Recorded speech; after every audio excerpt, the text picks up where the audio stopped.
What's going on, ladies and gents? Jake, aka Countdown Ended, coming to you live once again into Somewhere Weekly. That's right, bringing you all of the NXT review and weekly WWE news that we have to offer. Hopefully everyone's doing well this Tuesday night. It's June 10th, 2025. This month already flying by. You know we're here, so we're never alone. That's right, I'm bringing you the one, the only, my other work husband, Cody Onidi, 316. What's going on, bud? How you doing tonight? What's going on? I didn't watch much of NXT because, Tuesdays are my busy nights, but I'm always here for the ride of NXT. For when I'm here, then I have to go pick up my sister from work. Then I come back, it's the whole... Yeah, life gets in the way, but what didn't get in the way is NXT and the total chaos that was tonight. They did manage to get me hook, line, and sinker. I had thought they were going to do the title change in the main event. They made it feel that way. And Obafemi ended up, he retained. But I think they have a bit of a problem now, something that I'm slightly worried about. And we'll get into that and so much more. I am, just grateful for all of you that have gone ahead and subscribed. I want to say thank you. Make sure you hit the like button as well and turn on that bell. We'll be doing something again tomorrow. But yes, Liz, exactly. We'll get to you because I want to hear Liz's thoughts on her visit to SmackDown. Looking like we'll have some free time tomorrow for that. That'll be fun as well. But thank you all for joining in. As I said, hitting the like button, subscribe, all that jazz. I appreciate you being here. Make sure you go to the description box down below. You can find myself, Liz, Cody, Spaz, all of our socials and information to go ahead and get in contact with us. But speaking of getting in contact, this is something I wanted to go ahead and bring up with you as we're talking about the news. DM me on Twitter or Instagram. I've dealt with a bunch of people, so I have it sent message requests because the situation with Georgia. Yeah, you had some...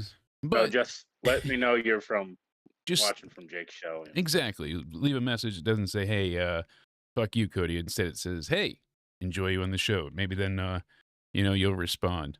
Then you can tell him to go fuck himself. If I see, then I'll know you're playing around. Because if it just starts with fuck off or whatever, or you could mean it. But hey, at least they got through that barrier. It only takes a little bit of cookies to make Santa crumble. You know that, baby. We always find that sweet spot. Fair. Speaking of heightened security, poor Roxanne Perez. The other day, on Monday, she was the victim of doxing and death threats online. So this online stalker... Absolutely fucking disgusting. Yeah. There's a ton of them right now. Right. There's a group of middle-aged men. There's about 40 of them. And they work all together, and they go and they get the flight information of these, WWE superstars and whatnot. They do it for any big celebrity, really, but they especially go after WWE talent because their schedule is posted a bit more regular, and you can kind of know what flights they're going to be on. There's only so many possibilities. If they're in Austin tonight and they're going to be in Denver tomorrow, there's only 2 flights to Denver from Austin. So they whittle it down that way, but people also do get flight information leaked. So this group of guys, like I said, middle-aged men, they harass these women to sign cards and books and trading cards and all that type of thing. And if they don't acknowledge them, they start screaming and make a scene, and then people get involved, and it's very uncomfortable. So they've had to hire their own security just to get through the airport. And it's gotten bad. They shouldn't have to do that. They're human beings. They should be able to walk in peace. They should be able to just live their lives. Wrestlers, I think don't like to be bothered at the airport, but if you're actually a fan, just be like, hey, can I take a quick picture? Yeah, they said they don't have a problem with fans. Usually they're in a hurry, and that's the thing. But if you, they're not going to sign stuff. It's different when you see a young child flipping out and screaming and jumping up and down, being like, oh my God, versus a 40-year-old balding man that's standing there, huffing and puffing with a Sharpie and 50 fucking things to sign. If I've seen clips of if you're asking them to sign all this stuff, they'll decline. But if you say, hey, can I get a quick picture? They'll be like, yeah, sure. Yeah, absolutely. No one wants to be declined. No one wants to be rude. They don't cunts, all of them. Oh, wait, I didn't censor that. They're in a hurry at the airport. I'm sure they feel they're not being rude to you if they decline. I'm sure they probably feel terrible declining some people for a picture if they're in a hurry. They probably feel I'm bad. Sure, but even that is still an interaction. You're getting And smartphones, they make it pretty quick where you can just be like, it's not like someone else has to hold it. You can do selfies. So they're usually pretty inclined to say yes. I Like then remember some wrestlers will have conversations with fans. I know Jericho some got wrestlers that spotted at the airport before he did the big New Japan, I think it was, debut. One of them where he showed up like a big surprise. And everybody went ahead and was like, thank God the guy that saw him, Jericho was like, don't post that. And you can keep the photos, but don't post it till afterwards. And luckily enough, the fan was like, yeah, no worries. And didn't, because it would have ruined the surprise of Jericho being there. But he saw him at right. the airport and he was cool enough to not mess with him. So See, I that's I appreciate good. it, you Like know? So long as you so go, I think you're, yeah, you know, as long as you don't show up with a I think some stack of wrestlers are things too 50 nice. fucking high, you don't need them to sign every goddamn thing in the world and so you can go hawking on eBay. They're going to be good to you. Yeah, because I think some wrestlers are too nice and they'll fucking almost miss their flights because how nice they are. They want to interact with fans, and then That has happened. I've heard that before. It's like, won't somebody do something? because they don't want to, they feel bad if they decline anyone else. They're like, now I have to get through everyone because if you say yes to one, you're gonna say no to the next. Yeah, no Like kidding. it, And people, they want to go ahead and, you know, they want to be acknowledged. I get it. But it's a but don't be tricky creepy doing it. Just situation. ask for a Yeah. picture. So Don't Roxanne, be a she's very weirdo. young Like still. Roxanne, she's She's younger than me. 23. She's 23. And for her to Yeah, have to she's deal with younger this than me. stuff online. Now Adam Pearce, he went ahead and he put out a tweet because people were sending the tweets to him being like, hey, do something about this. So she had a scheduled appearance, excuse me, at the Money in the Bank Superstore in Santa Monica this past weekend. This is on Newsweek. And they had to take extra precaution because of these threats that were made. So Fightful reports as well that there was heightened security presence for not just her photo op, but for her travel too. The individual posted what they claimed was her home address and made direct threats on social media to her life earlier this month. Jesus. I Disgusting. mean, yeah, that's, you know, creepy to hear. People like There was that. multiple situations though. I heard throughout the week. There was an account made of her and Dominic. I heard about too. Yeah, there was many. I guess this person had either other people working with or he himself had multiple accounts from what I'm understanding, but she still fulfilled all of her obligations with being very composed and said she feels safe. The company made her feel safe. She went to Money in the Bank and competed, and she was also on SmackDown. So you see that she's I'm still sure making it to places, TKO made but sure she was protected and stuff. yeah, it was definitely, you know, the harassment was targeted to her, but they started then spreading over towards other Wasn't there a wrestlers. situation at the PC with a Yes, Liv Morgan stalker? several stalkers, and apparently this guy was also in cahoots with a few of them. So this whole thing goes And deep. the guy that got arrested was known for stalking Liv Morgan. Yeah, so when you hear this kind of stuff, you really just start to wonder. You're like, Yeah, so I had to send my condolences saying sorry about that stuff. Like, that's yeah, fucking they have to sickening. be It's sad. severe. You know, the evil autists, the other side of the spectrum, the ones that Yeah. make you want to scream. Fucking nuts. I have a random button just hit here. Wow, that went on forever. You're lucky you don't hear these. I'm driving people nuts, but I did go ahead and establish the random button. But I wish these creeps would just. People have always had stalkers, and that's not a new thing. It's only gotten worse with the I don't want to say the rise of social media, but you know the easy availability of information nowadays. As I said before, you know that all right, they're even if they're not in town that weekend, oh, they're going to be doing signings this weekend to promote that town. So I can go there then and then come back when they're there for the date. And so you know where they're going to be, and you can pretty much predict their travel by seeing their signed bookings, their autographs, their whole schedules posted in online, and then they're posting themselves on flights and things like that. So I'm not saying they're doxing themselves and deserve it. I'm just saying the information is easily available nowadays to an nth degree. And I don't think people realize how much they share at times. I mean, even something as simple as the type of tile or wall in the background, and people can pinpoint exactly where you are. It's incredible. But Yeah, it's scary because I know wrestlers will post on their Instagram stories at the airport. Then I'm like, oh, yeah, it's like that can't happen. documentary on Netflix, the one about And cats, they where should be they able found to that do that guy, without you having know? to worry about freakazoids fucking. You would think, but unfortunately, that's not the case here. Um, it's just I don't want us to be like, oh, it's a part of life, but it's been ever present from my childhood onwards. You know, people used to stalk celebrities, you know, back in the day, and they still do now. You look at poor Drew Barrymore, where the guy finally got to her in person. It happens time and time again.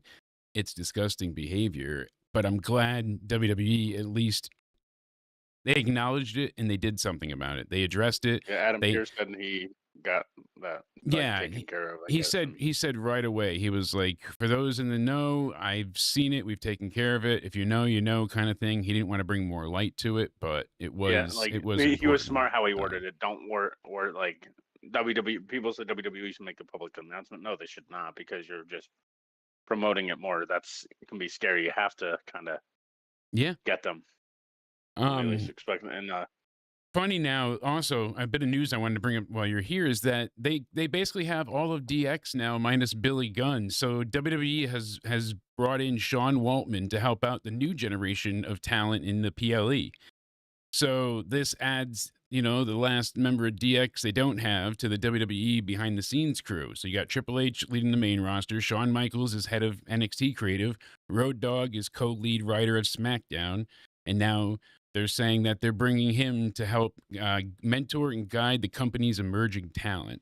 So he's DX basically running just WWE, yeah. Vince's worst nightmare, huh? I mean, we joked saying that they were going to do it, and then you heard the pipe bomb. You know, it's your doofus son-in-law is going to run the company into the ground, and now TKO's, you know, getting all this backlash. But it's funny, certainly. But congrats to him. I mean, DDP is apparently also working with the Legend contract in the back as well at certain dates, so that's interesting to hear.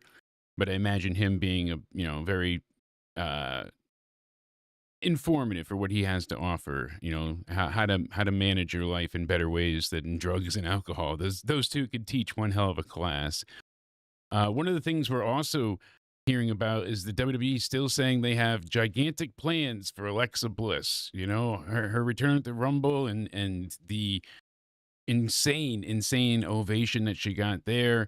You know, you basically didn't see much for her at Mania 41. Now Dave Meltzer is saying that, you know, with the Wyatt Six return to television, you're going to see them coincide with her soon. And big things are on the rise and bound to happen. So that's good for Alexa Bliss fans. You know, I wasn't too sure how, when, where, why, but, you know, we got her in the Money in the Bank contract ladder match, and that was interesting, but not a lot of character there. It was just She's another actually looked superstar. decent, really decent in the ring though. When Yeah, since she returning, has. She has. You she's know, improved. I'll give her that. All right, goddamn I random. have to give someone flowers. You know, someone that's looked fucking amazing. Nia Jax. Nia Jax has done a great job recently. She's really improved. This character, this version, this iteration has been above and beyond not just what I What expect, planet but are we living on where Nia Jax is putting on some of the best women's matches I in the know it's on division? this. It says a lot about the SmackDown side too, and how they're handling and booking things. Maybe she's doing the best because that's all we're getting. I mean, think about how many Nia matches we got as well. She was champion for Like, so long, and then going and back she after the she actually title. had a decent time. I'm like, wow, she was on a streak of really good matches. Yeah, I the mean, match her and Tiffany Stratton just had, where she got busted open that with the was really chair at good. the end, that was damn good. You know, that one was When Nia a big Jax wants one. to So work, she'll go. exactly. Now, it's also being discussed that Jay Uso is injured, possibly. So, Jonathan Oh, really? Coachman, from his Behind the Turnbuckle podcast, there is saying that, you know, he wonders the way it played out was if he's dealing with some health and durability issues. That's kind of been the online speculation. And it seems like, you know, he said directly, I like Gunther right now. I think Jay's probably taking a little time off with these injuries, so called injuries that he's had. So maybe he's going to do that. We'll see. And that's an interesting take. I mean, because it is random for him to defend against Logan, keep the title just to give it to Gunther on a Raw. They had a tag match at Money in the Bank, and the tag match he didn't do all that much in. He had spots, but it wasn't Okay, like if it we were was gonna go crazy. evil and sinister here, like he should have dropped it to Logan Paul. I think Logan Paul should have won the title then if he was I gonna see drop it. why they didn't give it to Logan, but it would have worked in the storyline that Cena and Logan Paul are working together because they They have have both an the alliance titles. now, and Yeah, Cena like helps Logan win, in and the that short ruins term, wrestling even more. I don't want to see That Logan win, but makes in more the sense. short term, that would have gotten great heat for Cena. If Cena had helped Jay lose the belt to Logan that night, I that don't that mind would have been Gunther winning it huge. Then either, Cody but comes like that. back, and then they have the tag match, and then yeah, he took the table spot from Logan at Money in the Bank, and I guess he had already been injured before that, dealing with it, and still wrestled out, but maybe just that did him in more, but that was the plan because it was weird the way they scheduled this match suddenly for a Raw. They had Gunther announce it.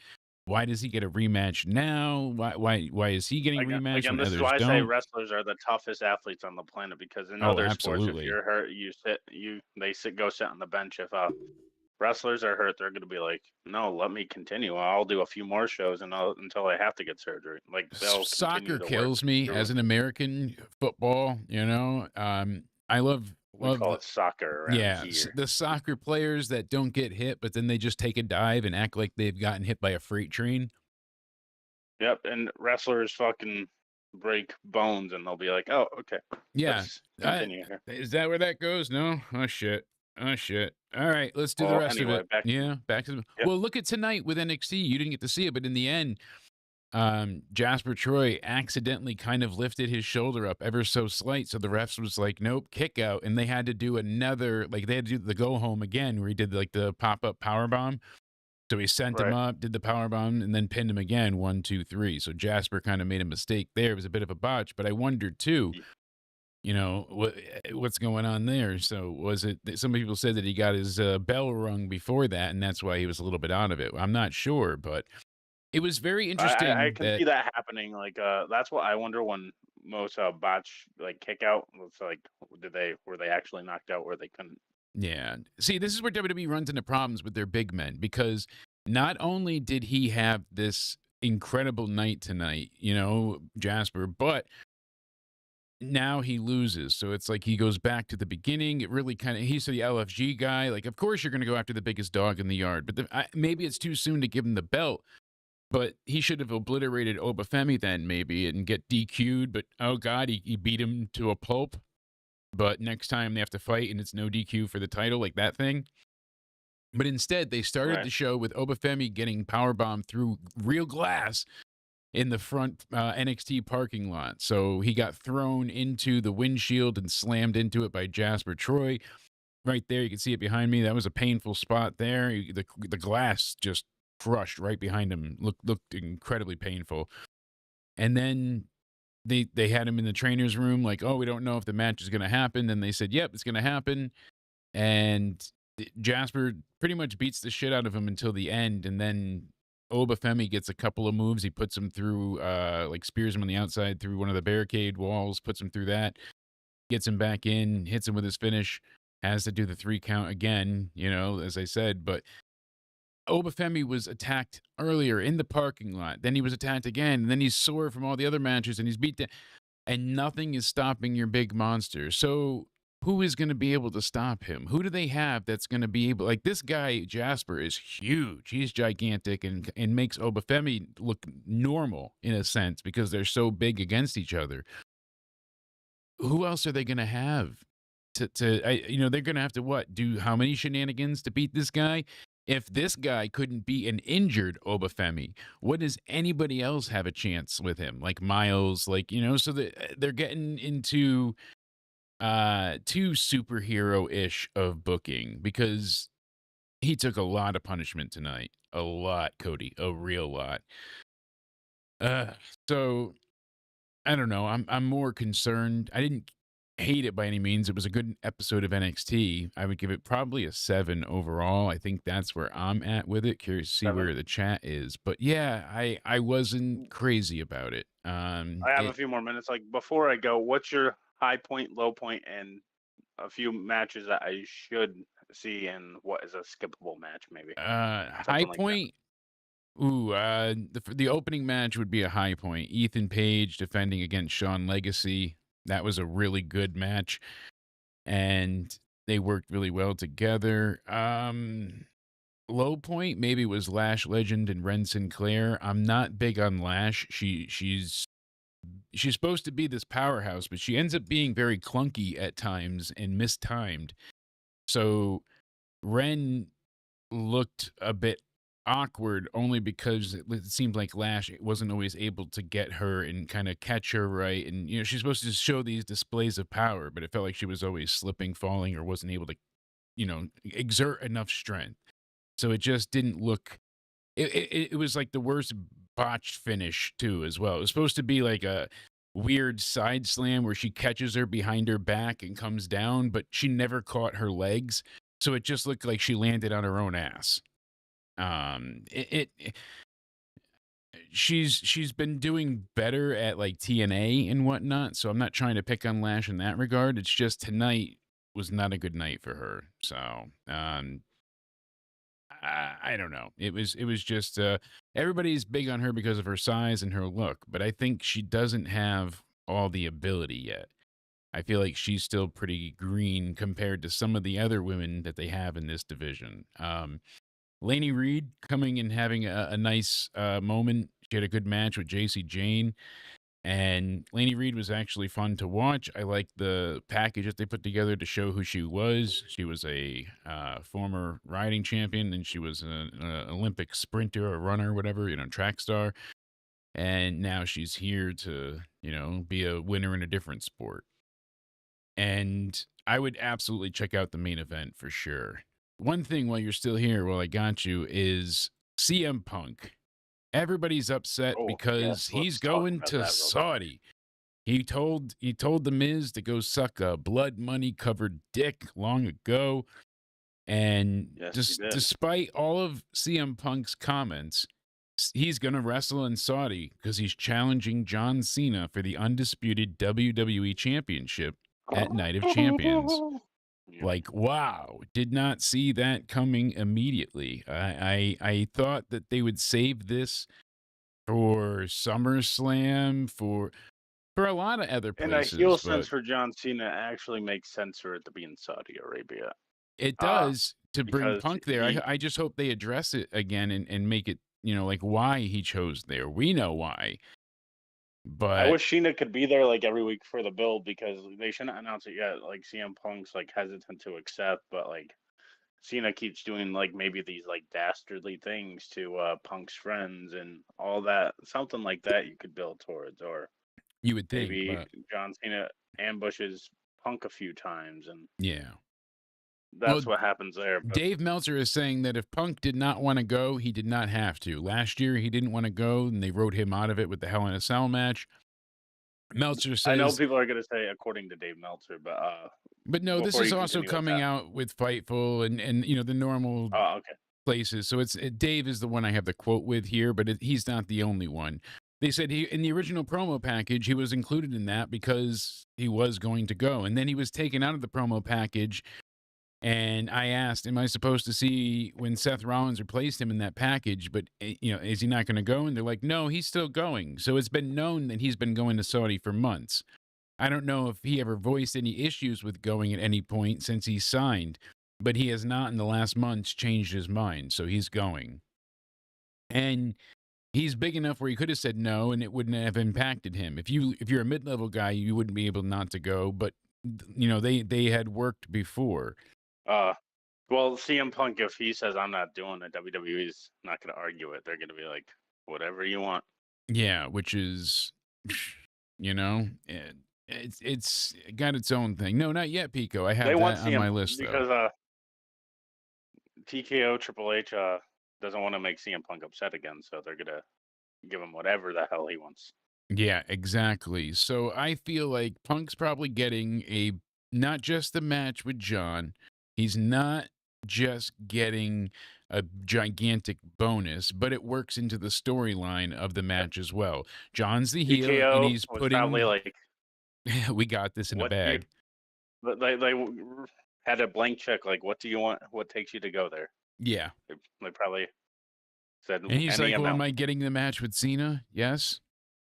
Yes, and then he's Deal. like, okay, any amount. I said. Then they threw bags and bags of money at him. I was going to Probably. say, then you hear the dump truck pulling up, that's beeping behind him. Yeah. And you're just like, well, yeah, put that there and we'll be good. TKO cares about their budget cuts unless it comes to their top stars. They save it for them. They He's get the about to money. not sign the contract for Saudi. And then all of a sudden, Mark appears and puts his hand on his shoulder and you're gonna sign, boy. I could picture that being the case. And then just the lights go off and just he's gone. He is magic. He's like Santa. Yeet will never die. Defeat the Yeet. I don't know. There's a heavy contingent of people shitting all over Jey Uso today. Man, he went from being the people's champ to the people's chump overnight, and that is surprising and a little heartbreaking. Fans are so quick to turn on people, and it's where does their loyalty lie? Well, not with the Yeet, apparently. That was definitely me. I went from the people's champ to the people's. Sorry, you didn't have to put me on blast like that. Sorry, I figured that you would be the guilty one. You That's right. And for those of you that haven't seen our latest episode of Guilty or Guilt-Free, where we go over the friendship and betrayal of Liv Morgan and Rhea Ripley, it's great. Who's actually at fault? Who's guilty? Who's guilt-free? yeah. Check that out. Episode 3, Episode 4 will be coming this weekend, and we'll also have some more podcasting stuff coming up, some interviews with Liz, some stuff And I have coverage. Jump off, but yes, my dear friend. But tell the people for now where they can find you, my good man. If I don't make it back, when are you going to still be live? I should be for a bit. NXT is probably on the shorter side, so tonight might be on the quicker side. But we'll see what's going on for tomorrow. If I'm not still here, we'll figure something out. Live, you can find me over on my Twitter or X, whatever you like to call it nowadays, at Judgment Day Era, and you can find me over on my Instagram at Cody_Onidi_316. There we go. I'm kind of pointing at it. Thank you so much, as always, my friend. I appreciate it. Of course. And the NWA. Back to you soon if I'm back. Thank you, sir. I appreciate it. The NWA went ahead and they have announced that, look at us.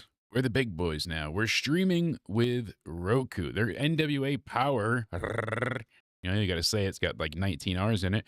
Power series will stream on the Roku channel starting July 29th this year. It'll be available in the United States, Canada, and Mexico. So North America. Could have just said that. Here they say, when I purchased the NWA in 2017, it was understood we were inheriting the history and the legacy of the most storied brand in all of combat sports. So to announce today that we have now partnered with the #1 TV streaming platform in North America, which is true. Roku has the largest share because they just put their cheap-ass TVs into everybody's households.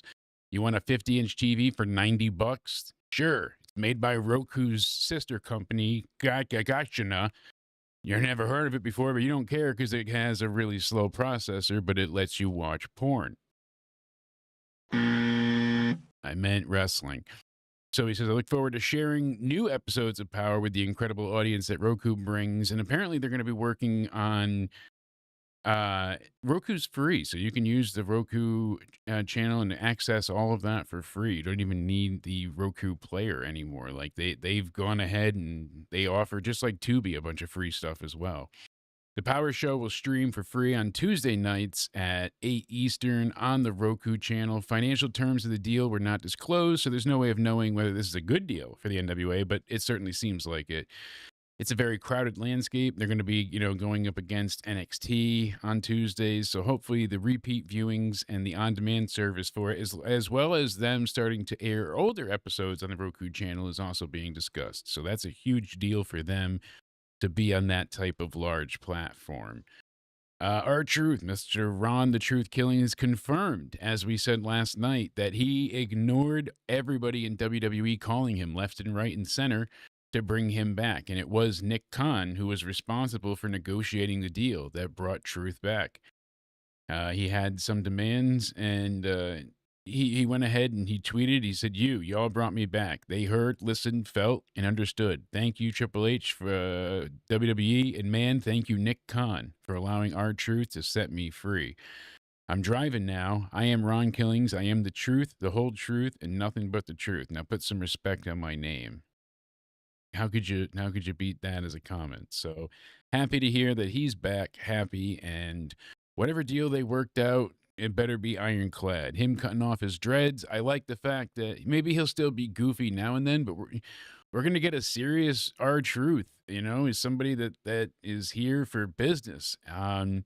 And that's not what the fans loved him for. That's the opposite of what people wanted him to be around with. People loved the goofy, carefree, aloof menace that is R-Truth, popping up everywhere. Damn, you boys husky, that kind of thing.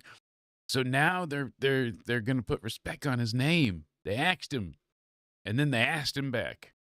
I don't know how this is gonna turn out, but I know I was super excited when Cena turned heel. I was like, holy shit, I cannot believe this is happening. And they have done nothing but let me down since.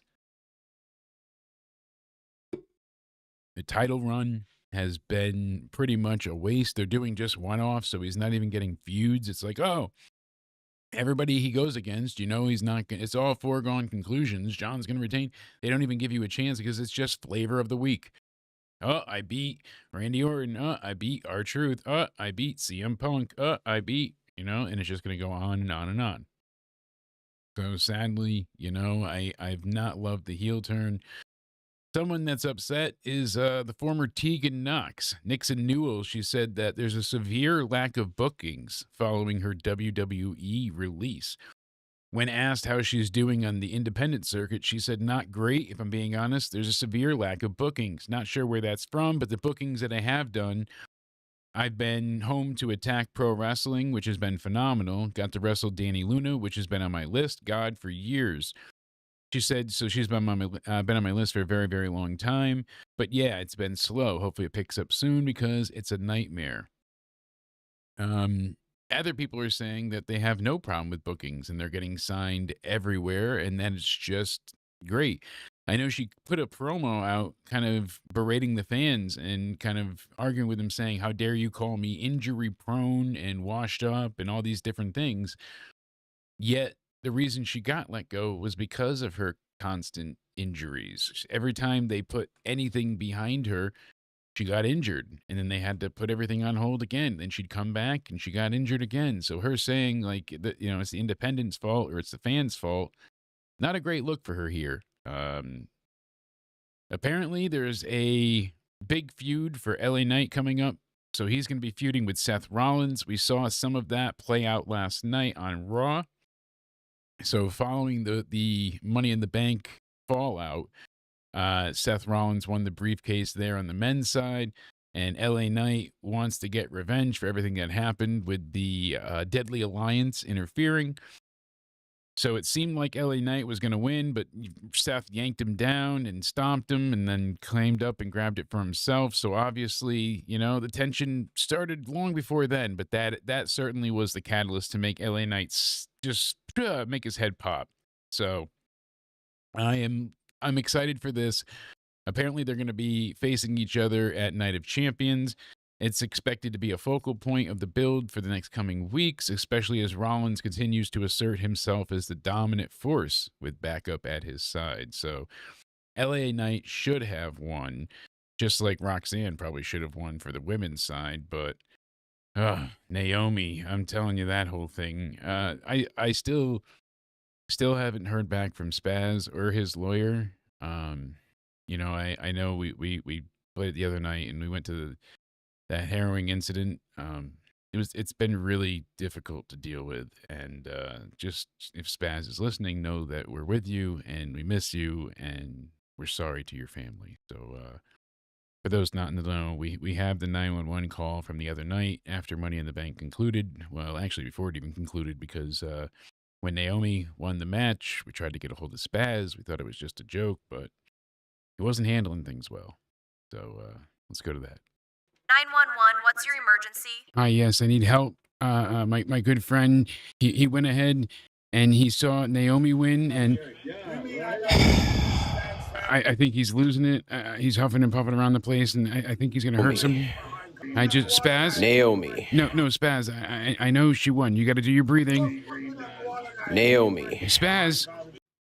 211 Silver Hollow Road between Lane Road and Cross Patch Road. 0933 5632.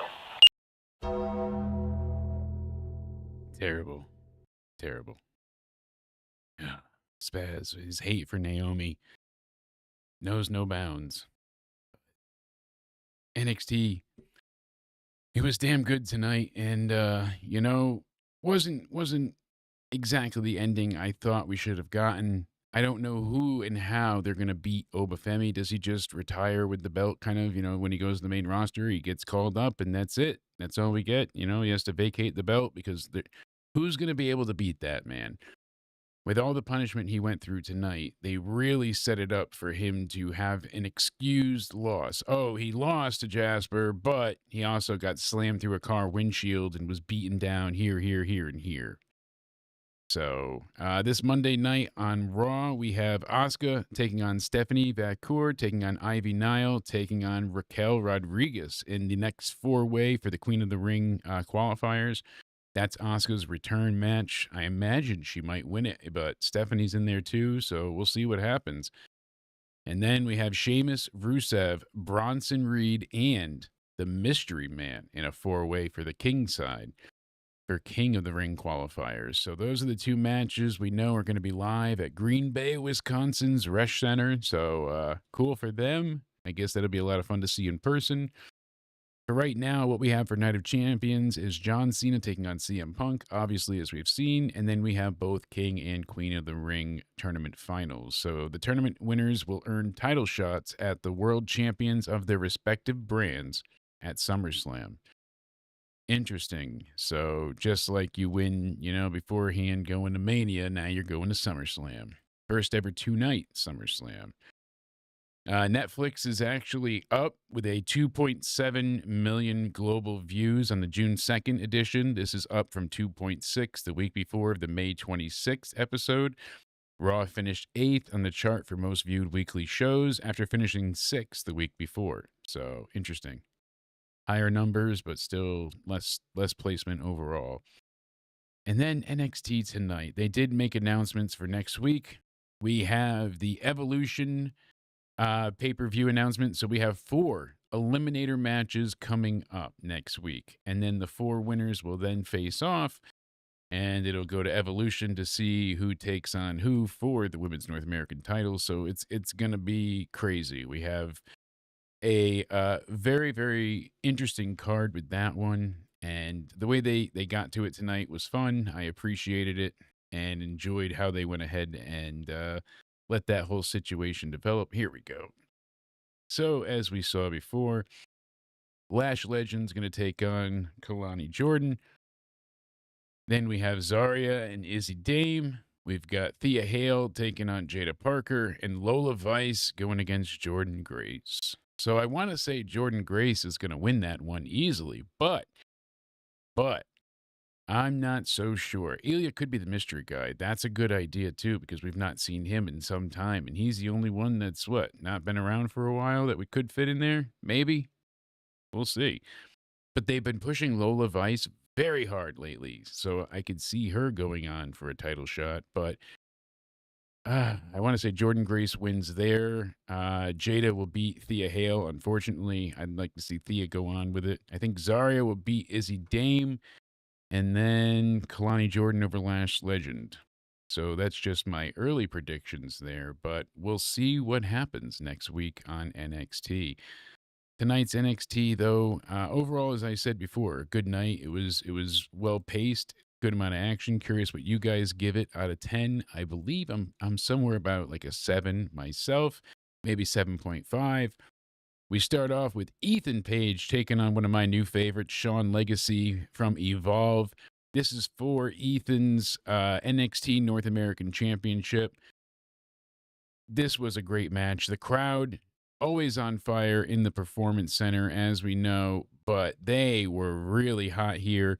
They were chanting EGO is an ASS repeatedly. Loved hearing that. I like when they get creative with it. EGO is an ASS.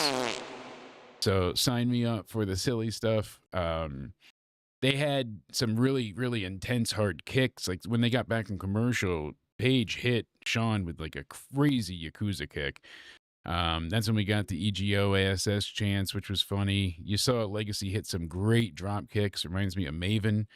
But we pretty much get to the end where Paige he basically steps out of the way of the slingshot 450, and that's when he hits the twist of fate, the twisted grin for the victory, gets the 1, 2, 3. Really excellent match. I suggest everybody to go back and watch this opener. Then afterwards, Ricky Saints comes back. He's not called up yet. He's got his throat bandaged, where they damaged his esophagus on the chair when he lost his title 2 weeks ago. And he just beats up Ethan Page, and then they go to the back. A lot of fun here. I enjoy it, and I appreciate the setup of having, Ricky go ahead and still fight for his title rematch, even though he can't really speak. And we'll see more from him soon, so... All in all, Legacy looked great. It made Evolve look great. Makes you want to watch Evolve more. And the more you care about and get involved with these characters, it's the more you're going to care about the show. So I think it's all good steps in the right direction. They had an amazing match. Ethan Page is such a good, cocky, arrogant bastard. He is just a top-notch heel. He's great at getting heat every time he needs to. This is when we saw JC Jane in the back, and the three of them, Fatal Influence, are arguing with the GM. They're like, why did you sign the glamorous one? We don't know her name as of yet until later in the night. So why did you not tell us what Mariah May, why she was coming? And that's when Lainey Reed showed up. So she slaps JC the first time, and she basically says, she challenges for the title, slaps her again. And that's when JC's like, fine, I want a match, and I'll put the title on the line for that little bitch. I'm like, all right, awesome. Fun way to make the match. Then we got the tag match from Briggs and Inamura taking on the Cullings, Sean Spears, and Nico Vance. They had a little bit of a pre-match vignette showing Sean Spears talking to Izzy Dame and Nico. And she's like, why did you attack and kick out Brooks Jensen? And she's like, he's not paying attention. He had darting eyes. His eyes were always wandering. He wore different clothes than us. He didn't stand with us. He was never there during the planning sessions. He was not a part of the culling. He cost us a shot at the tag titles. And he's like, hey, you saw something I didn't. And he's like, do you see something else? And she said, I have my eyes on something. So interesting. We get Spears and Vance working really well together. And they ended up defeating Josh and Inamura afterwards. So it was pretty much just that you saw it towards the end. So Vance tags back in, and then Briggs tags in. So we got him on both sides. And Briggs hits Vance with a great big boot, gets a standing splash, and at this point, he's already bleeding from everything that happened earlier. Inamura took down Spears at ringside, and I'm like, oh, he's going to get this one. But then Vance, he went and crotched Briggs and hit him with the Dominator and got the victory. I was like, oh, shit. All right. So they lose their first match back together pretty easily. Like, wasn't the whole point of these guys, they're going for the tag titles? Inamura and Briggs, like, aren't they supposed to be built? I have a vision bigger than the tag titles. So they got beat by the culling of all people. And they're like, the whole time the story is like, oh, Izzy Dame has her eyes on Sean Spears. She's going to take him out and become the leader of the culling. That's what this is leading to. Okay. But at the expense of the tag team that's supposed to be working their way towards redemption and teamwork in the tag titles. And so it was very odd. It wasn't a bad match by any means. It's just the ending felt abrupt, and it was a very, very short match. They gave him 5 minutes overall. So yeah. Then we got the reveal. We see the glamorous one. She's in a bubble bath, and she's doing the 60s and 70s I Dream of Jeannie type, Sabrina Carpenter-esque glitz and glamour. She's in the robe, she's going on, she's trying on different clothes, different shoes. And she says her new name is Blake Monroe. Made me smile. So she had to have a new name. No matter what, she wasn't able to keep Mariah May. AEW made sure of that. When she went to AEW, that was part of like the contingency. She had to have her name signed to them. They kept it. So going forward, she couldn't be addressed as. And once they said last week the glamour, they never addressed her. Like, oh, she's definitely getting a new name. Would it be just a small, simple, Mariah June type thing? Mariah March, as people made a joke of. But no, with this, there's thought into it. She's being Marilyn Monroe, and it's for her niece named Blake. I have a younger cousin named Blake that I grew up with. That I used to be very, very close with, and Pumpkinhead always loves you, and that's the thing. Like, great name. It means something to her. It's easy to remember. It makes sense. Fits. Blake Monroe. Beautiful, elegant, easy. Suits the glamour well.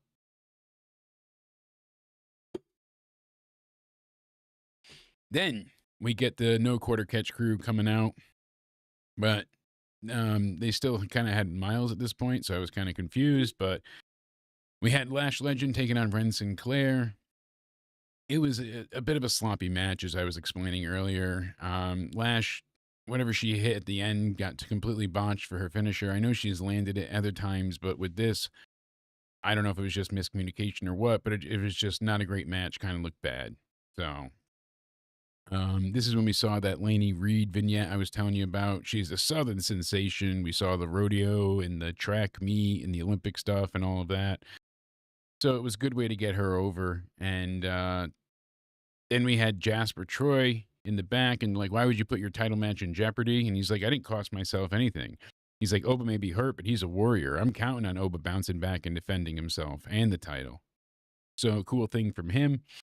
And that's when we heard some Western banjo type music, and that was Lainey Reed's time to shine. She came out on everything but a rideable horse, one of the toy ones, Yeehaw, the horse head on a stick. She took on JC Jane, and she looked good overall. It was pretty equal in terms of competitive nature.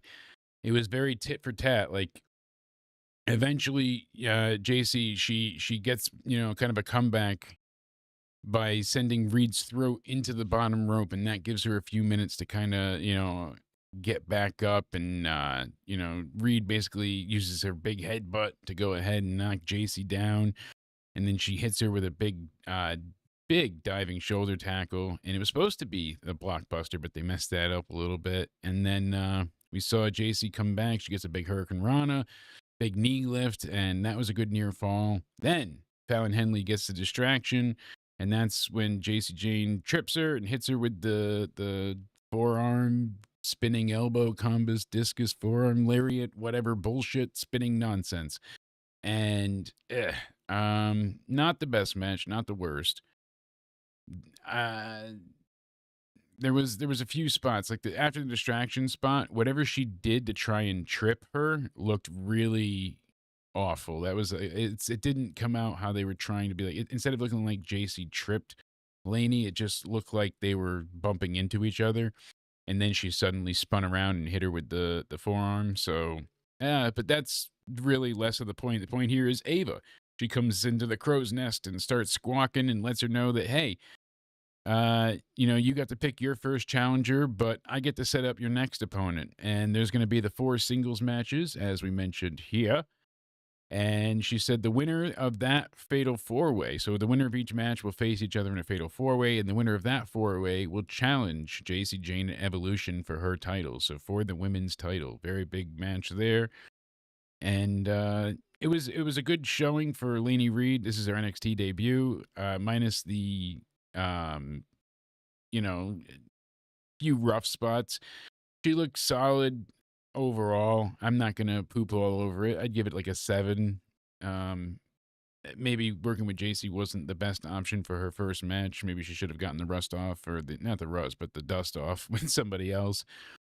Then we had Tony D making his way to the ring, and Luca's on the phone, and he's very paranoid, and he ends up, making Tony is paranoid, makes Luca go ahead and go first and make his entrance. We see the No Quarter Catch crew. Miles is, talking about now that he's not with the group, and that's when, she's like, Charlie's going to apologize, and he makes good to Miles and says, hey, we're all good. Do your thing.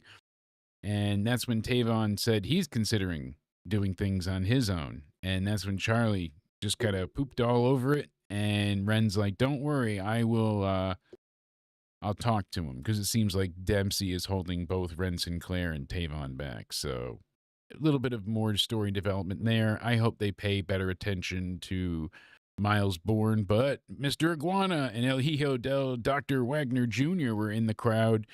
And this is when High Rise came out. Everybody loves Mr. Iguana. His merch is selling. They want to sell the iguana puppet that he has, you know. This was a good match. Basically, again, it came down to the story. So everything was equal. It looked like Tony D was doing well. He hit Tyreek with a big spine buster. Looks like he's going to get the 3 count, but then Stax comes on the apron with a crowbar, and he tosses it in the ring towards Tony, and Tony knocks Stack off the apron down to ringside, and then Luca grabs the crowbar. And once he picks it up, Tony looks at him and says, I knew it. And he thinks that Luca's going to betray him. And that's when they went and they hit him with the slam dunk finisher, the duo move, and High Rise gets the win. So good to see those guys get a win on TV over the family. And now that they, are showing that they have a team name, they have an actual unit, we'll see what happens. But hopefully it keeps going well for them. And then we get a quick thing from Trick in the back talking about how he, had his successful title defense against Elijah at Against All Odds. And he basically said that, Elijah needs to get guitar lessons. And he's like, Elijah is trying to bring Yoshi and Briggs into the fold. He said that AJ and KC are challenging Inamura, Briggs, and Elijah to a 6-person tag next week. So interesting there. That match is going to be made. We'll have that next time. And then we get into the main event. They go ahead and they hype up that Blake Monroe is going to sign her NXT contract next week in the ring. So that's exciting. We're going to have that 6-man tag as well. And the 4 women's matches. So next week is going to be stacked. That's for damn sure. This was a great, great main event. Oba Femi taking on Jasper Troy. Oba is coming out with his ribs bandaged. And, I mean, Casper Troy went at him like a rabid Wolverine right away, hit the world's strongest slam, and then a big, big splash, got the near fall, 1, 2, kick out. Oh, would he win it that early, that quick? No, but people thinking that, hey, Jasper's walking away with this because Oba's coming in injured. Jasper gets chopped by Oba at one point and no-sells it, and then he, instead of chopping him back, clotheslines him, and it looked like he knocked his block off. Ridiculous, the power that he has. So then Jasper whips Obafemi into the corner, and he does it at such force that the second rope turnbuckle just explodes and breaks behind him. And they go to commercial. When they come back, it's fixed. And that was my one major complaint. You shouldn't have fixed it. It should have been broken for the rest of the match. Don't show me it's something fixable. Make it like his big-ass body. They're breaking the ring. They're so big. I feel like the damage should have stayed. It's like in a video game where you turn around and then you look back again and all the destruction you caused is refreshed and everything looks nice again. You're like, oh, what's the point of that? All my bullet holes. Ugh. Total waste. So then we get another big backbreaker on the apron. That looked painful. Oba took that great from Troy. Then Troy again hits him with a big running splash, gets another good near fall. And it's pretty much this. It's pretty much Oba just getting beat down for the next few minutes, and then finally Oba hits him with a big exploder and gets hit with a splash, and Oba comes back and gets a spine buster. 1, 2, no, he kicks out, and they're just kind of staggering now, punching and hitting each other. And Troy basically gets over, and he tries to go ahead and choke slam, but Oba reverses the choke slam with a crossbody, and I'm like, wow, that's a hell of a show of strength there. So then you saw Oba toss Troy like it was nothing, just boom, right like a sack of potatoes. And Troy comes right back and he hits that black hole slam, but he couldn't get the cover. He lands next to him and he's trying to reach for him and claw at him, but he just couldn't get there enough to get it. And he might have had it won then. And all of a sudden he gets up, gets over, 1, 2, kicks out. Too much time wasted trying to crawl over there to get the cover. And that's when Oba uses his knees to block the Vader bomb, and he takes Troy end himself out with a huge clothesline. They both topple over, go to ringside. And that's when Oba grabs Troy and tosses him through the barricade. Again, sack of potatoes him all the way through. Awesome moment.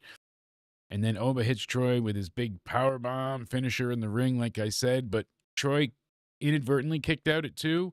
I don't think it was supposed to happen. I think his shoulder just kind of popped up a little bit and they didn't want any issues. The refs are supposed to call it like a shoot.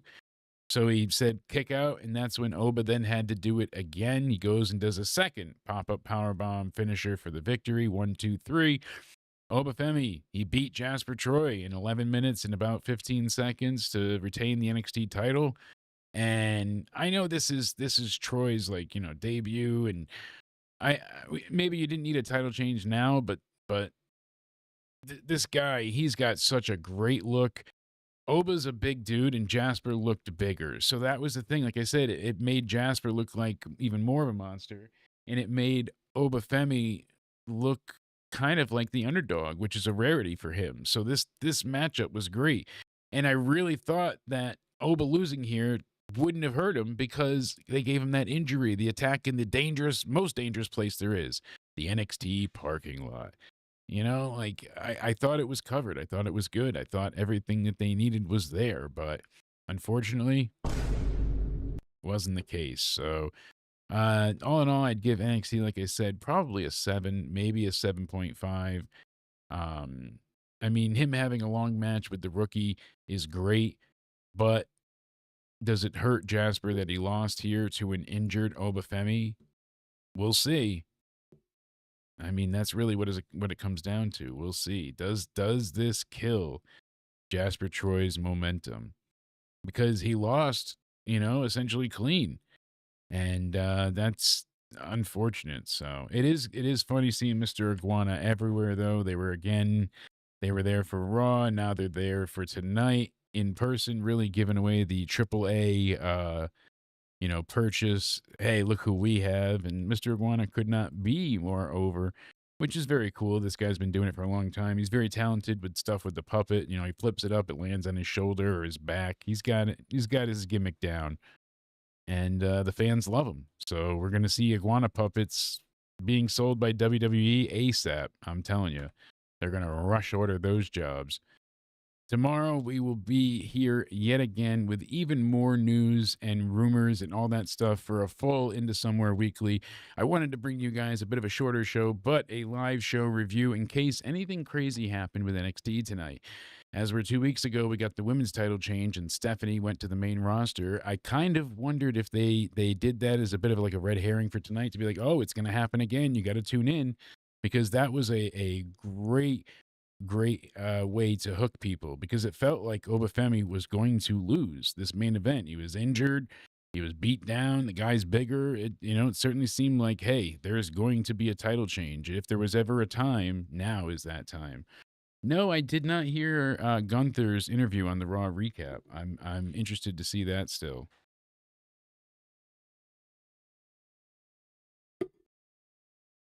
Yeah, overall, Raw was a decent show last night. That was very fun and entertaining to watch. And people tonight, I'm curious what they're giving it. I know you gave it a 7.5, Liz.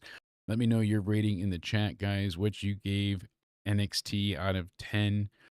And what would you have changed tonight? Let us know down below. And if you're watching after the fact, let us know in the comments section. What was your favorite match of the night?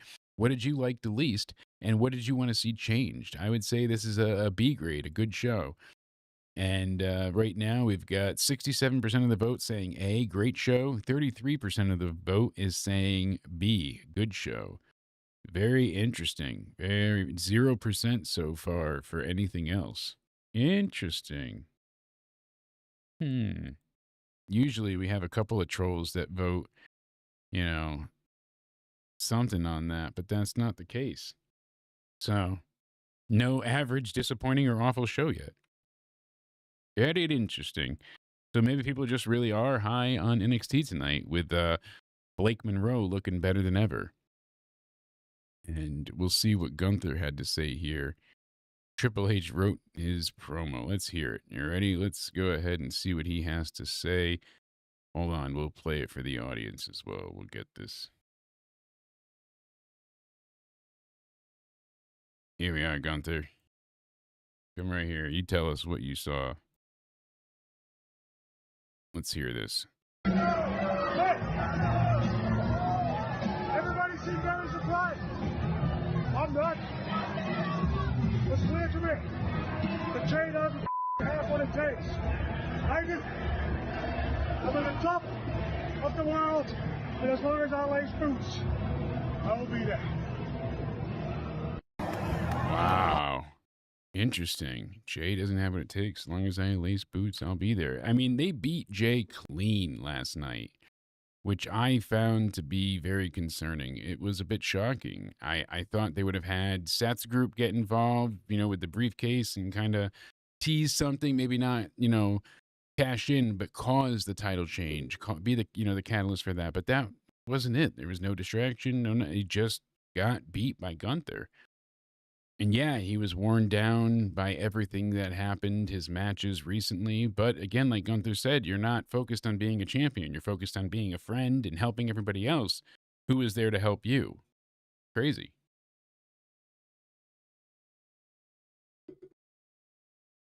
Yeah, a bit of a tease would have been nice, but wow, I'm surprised with that. So he got that right out there, no doubt about it.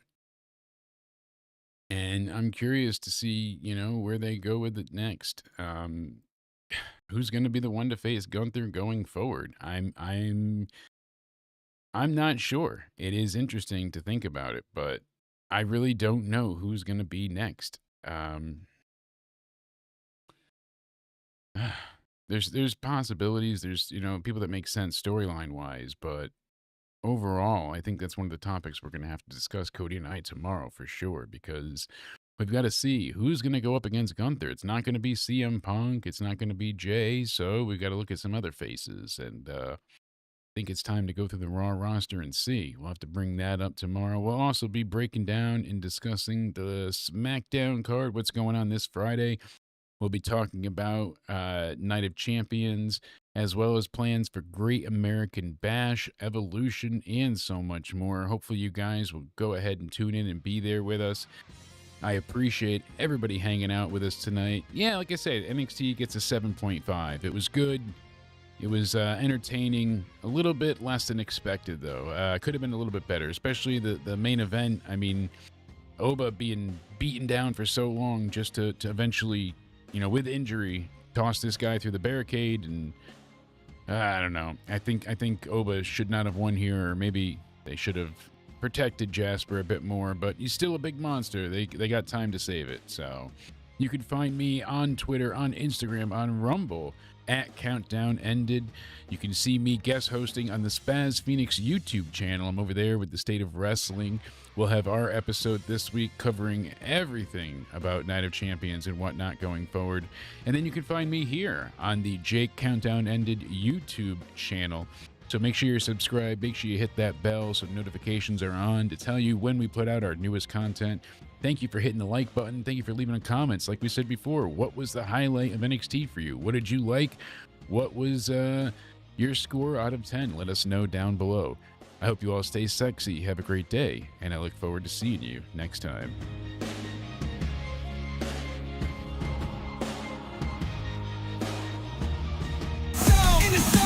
Somewhere where we break it down. CM Punk, John Cena tearing up the town.